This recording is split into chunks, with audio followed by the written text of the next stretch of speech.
Welcome to LDSBookReviews.com. My name is Ryan Daly, and today we're going to be reviewing a book, a non-LDS book that has, I think, LDS implications to it, and that is The Essential Teachings of the Dalai Lama by the Dalai Lama. Okay, I absolutely love this book. Absolutely love it. And I almost would give it 5 stars, but there are reasons why I won't. And it is a 4-star book. It is a book that I highly recommend that everyone read. And it's a book I highly recommend and encourage Latter-day Saints to read. Within this book, you get the essential teachings of the Dalai Lama. And he outlines, in very simple context, his teachings, his understandings of Buddhism, as well as a way to live a life of temperance, patience, generosity, and inner peace and contentment. Now, within this book, you're going to find a number of things. You're going to find some Buddhist theology, if that's what you want to call it. There's going to be a couple chapters on regeneration and rebirth.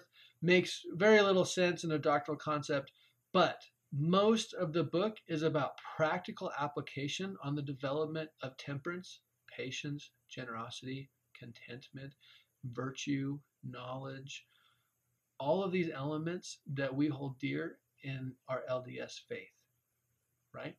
One of the things that I've always struggled with, and pretty much until I kind of hit this book that I really understand why I struggled with it, is that in the church community, we often have talks and lectures on how important temperance is, how important virtue is, but we never actually talk about how to develop those characteristics and traits within our life.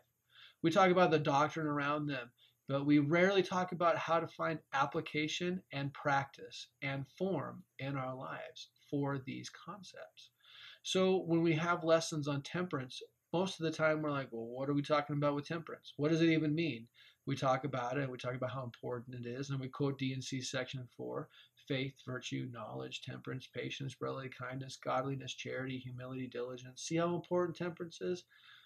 But we never actually address what we can do to become more temperate in our life, how we can practice, how our mind has to change, and who we have to become.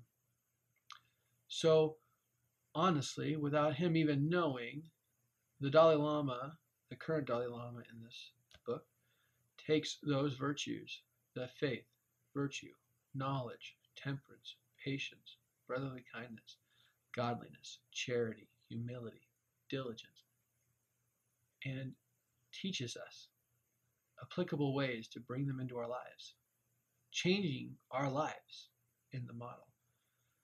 Within this book, you're going to find a little bit of doctrine that you can just kind of ignore. It's great if you're able to learn without agreeing. It's fine. Read through it. Now, that's one of the greatest virtues that I'd ever been taught by any teacher, was the ability, he just said, daily, I just need you to know this. One of the greatest things that you can ever learn to do is to learn without agreeing. And if you can learn without agreeing, you're going to find value within those chapters that are about doctrinal concepts within Buddhism that you just don't understand. You don't care to, they don't fit in with your framework, and that's fine. But if you can learn, you'll appreciate them. However, most of the book is about the development of those principles and guidelines of virtue and godliness and temperance and patience, not just how important they are, but how to actually practice and apply them so that we can find more contentment with ourselves, and I would say more alignment with the Holy Ghost and hearing the word of Christ. So that's not what his goal and intention is, but his goal and intention is help us apply those principles. And so there's absolutely few books that I would put on my shelf and just hand to someone and say, just read this. Read this. Read what you want. Ignore what you want, but just read it. I will say this book is actually surprisingly difficult to find. It's soft cover. It's by Penguin. I would think it's in mass production, and it has been in the past, but I've actually gone and just tried to buy a whole bunch of copies to have them on my shelf to give away to people, and I just have had a hard time doing it. Again, a couple chapters I'd skip. That's why I'm not going to give it 5 stars, is because I don't believe that every member of the church needs to read this. but I do believe that most could, should, and would fully enjoy it and have their lives edified by it. With that, I'm going to leave you.